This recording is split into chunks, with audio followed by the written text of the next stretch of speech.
Class 6th, Chapter 9, Living Organism and Their Surroundings. Habitat. The surrounding where an organism lives is known as its habitat. And there are two components of a habitat. These are biotic components and abiotic components. Biotic components. The living components of a habitat are called biotic component. Example, plants, animals and other microorganisms. These form biotic or living components of a habitat. Abiotic component. The non-living components of a habitat.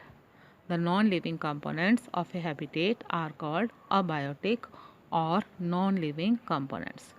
Example, air, water, soil, sunlight, temperature, rocks, etc. So these are abiotic components. Adaptation. The presence of certain specific features or habits which enables a plant or an animal to adjust and live in its surrounding is known as adaptation. Adaptation means these are the certain specific features or habits of the plant or animal which enables the living organism to adjust and live in its habitat. So these are called adaptations. Types of adaptation. These are of two types. Terrestrial adaptation. Terrestrial means on land. And aquatic adaptation means water. Terrestrial adaptation, these are of three types: desert adaptation, mountain adaptation and grassland adaptation.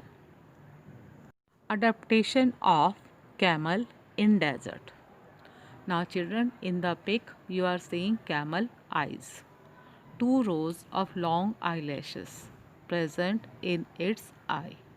So these two rows of eyelashes protect camel against blowing sand and the sun. So it can survive very easily in the desert. Fat stored in hump. Children, in the pic you are seeing camel with hump.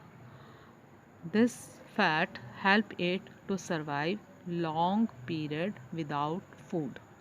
Without food it can live for a long period because the hump store food in the form of fat.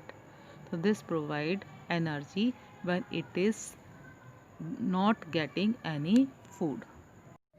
Next adaptation in camel is broad, flat, leathery pads at the bottom of their hooves.